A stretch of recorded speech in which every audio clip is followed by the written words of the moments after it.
Hey guys, John McClellan here, ATX Hot Sauce, atxhotsauce.com. Welcome to the channel. Got a great show for you today. Check it out, subscribe below, look at our other videos. We're gonna be making something a little bit different. Typically we make hot sauce, right? Fermented hot sauces. Today I'm gonna step away from that just a little bit. We're gonna do a green tomatillo hot sauce today. I'm gonna show you how to make it from scratch. It's really, really simple. You're gonna love the freshness and the flavor of this. Let's get started. One of my favorite recipes, green tomatillo, roasted green tomatillo sauce. It's very, very simple. We've got garlic, we've got onion, we've got jalapenos, poblanos, serranos, and don't forget tomatillos. If you've never worked with a tomatillo, they're very kind of interesting. They look like a tomato had a bad day, right? They've got this skin around it. Make sure you peel the skin off, right? And make sure you wash these. They have a little bit of a sticky substance on the side of them, on the outside of them. We're gonna also add lime and cilantro, but that's a little bit later in the process. Now, in the interest of time, from roasting these, we've actually roasted some already. Let's take a look what I have in the oven here. All right, so if you check it out here, if you look, the tomatillos have softened up. You got a little bit of char on them, the jalapenos, serranos. Everything's got a little good char on it. We're not going to take the skin off. We're going to leave it in because it gets a flavor and texture that you really like. And also, it looks really good when you roast it like this. All right, next step. You get your blender out. Make sure you've cleaned and washed your blender, of course, right? And we're going to add all these ingredients in here. So we take the whole jalapeno, some serranos, right? We're going to do a couple of the onions in here. We're probably going to have to make a couple of batches with as much as I've made here. We'll put some onion in there. Don't forget about the tomatillos. This is the lifeblood of this salsa, these tomatillos. So we're going to put a lot of those. Probably let's do a little bit more heat. And we're going to add the serrano after we take the stem off and take the seeds out. And if you've roasted it, that's really easy to do.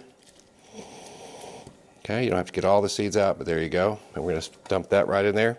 Next step is cilantro. So for a blender this size, what I recommend is, now if you don't like cilantro, then you don't have to put this in there, but I like about a handful, maybe like that, maybe a little bit more. If you add too much cilantro, it becomes very herbaceous instead of that kind of tangy sweet thing. So don't add too much of it. In fact, I would do it a little bit in there, add more, and just do it to taste. So we're going to put that all in there. And then don't forget our lime juice.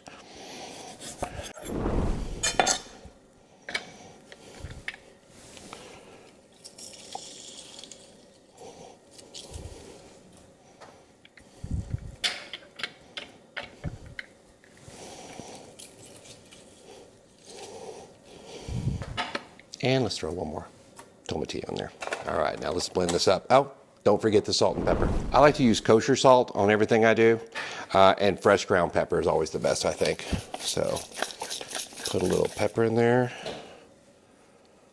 a little bit of salt, maybe just a little bit more. All right, we're gonna put our lid on here in our Ninja blender.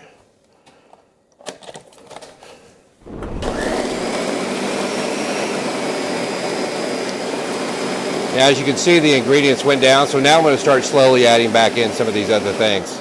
So let's do that now. Oh, I can already see how beautiful it looks. So tomatillos, jalapenos, onion, more tomatillos. Just going to get everything in here. Kind of the whole kitchen sink, I like to say.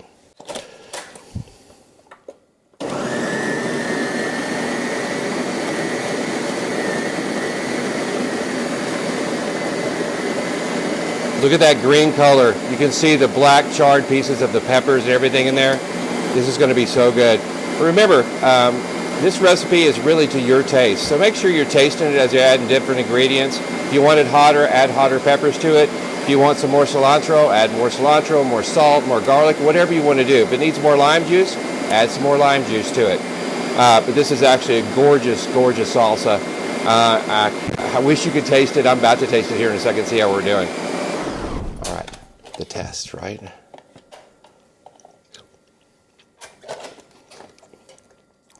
Wow, that is good. Now, I added a lot of serranos and a lot of roasted poblano. I like things a little spicy, hence the hot sauce, right? So you don't have to add that many jalapenos or serranos. Get it to your flavor, your taste. I like mine spicy. This one's a little spicy. All right, now we got it all blended up. Now you've come to a crossroads. What are you going to do with this salsa? Well, there's two ways to actually prepare this and serve it. Number one, it's a really fresh salsa. You can pour it right out into a bowl right now and just serve it to all your guests, your friends, or just for you and your breakfast taco or whatever you're eating. Or if you want to can it, I'm going to show you how to do that next. All right, let's talk about if you want to keep this in the refrigerator for a while, you want to give it to friends, put it in a jar. You know, get you some good mason jars with good lids on them. But one of the things we're going to have to do is we're going to have to kill all the bad bugs in here. I've already sprayed this with Star Sand, which kills all the bad stuff, but we're also going to put it in this hot water bath here in just a few minutes. Heat them up for about 10 minutes, take them out, then fill them with the hot liquid. Speaking of the hot liquid, we've got to take the salsa that we made. Remember, you can eat it just like this, or you can bottle it. If you're going to bottle it, though, you want to be careful, or can it. And the reason we want to be careful, because you don't want it to go bad in the fridge, bad on one of your friends, right? Leave it out in the sun, leave it out open too long, it's going to go bad. So we're going to heat it up for about 15 minutes, let it simmer. Hopefully kill all those any bad bugs that may be in there. Probably not hardly any right now, but you don't want to leave it sitting out. Let's talk about the sterilization of the jars before you get them. I like to get a pot of boiling water, right? And one of the most important things when you're doing this is you don't want to set the jars on just at the bottom of the pan. Number one, you're not getting any water flow underneath it. Number two, you could actually burn them. So I have this little thing right here, little rubber thing. It's waterproof and heat proof, and you just put it right in there, and so the jars actually sit on the side there, and that way you get that heat rolling all the way around it, so they're not just sitting on the bottom of the pan. But we're going to take these, and I've already actually sanitized them too.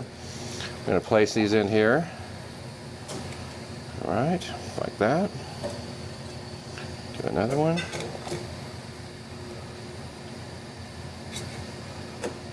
Okay, let's get those full.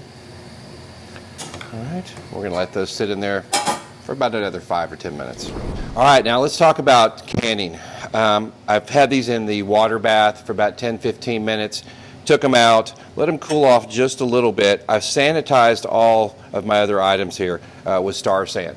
If you don't know what Star Sand is, Google it. It's a sanitizer that works really, really well. It's food safe.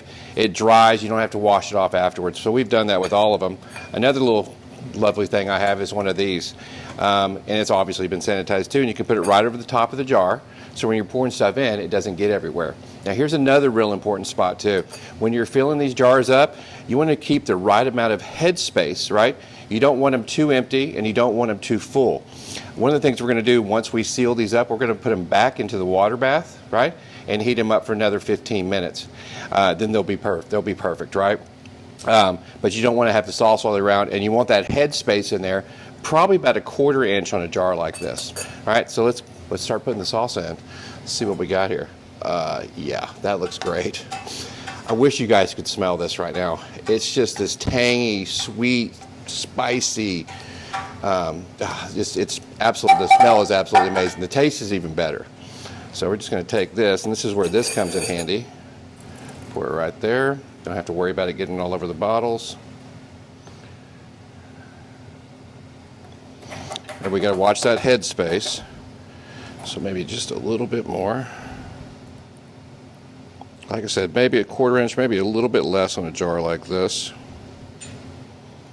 Okay, let's try that. Oh, that looks great. I've also sanitized these with Star Sand. So I'm going to seal them up. You got a pretty good fit on there, pretty tight. Oh, these are a little warm. And we're going to put it back in the water bath. And we're going to let those sit in there for about 10 minutes. So that's a tomatillo salsa, roasted tomatillo salsa. It can't get any easier. Like I said, if you're making dinner, having friends over, Super Bowl party, whatever it is, just make it in a blender and serve it right away. If you're saving it for later, make sure you go through the sanitation steps, make sure everything's clean, make sure you just kill all those bad bugs on everything, get it sealed up, and it'll last for a long time in your fridge. Hope you enjoyed it. Don't forget to subscribe below for some of our other videos. We'll see you next time. All right, bonus tip for everybody. One of my favorite things in the world are avocados. You can spice this recipe up really, really nice and make a creamy tomatillo sauce. Take a medium size or a large avocado, put it in the blender after you've blended everything together. I'm telling you, it takes it to another level. So try it out. Just take an avocado, put it in the blender at the end of the blend. and serve it up for all your friends. They're gonna love it. I love it. I'm sure you'll love it too.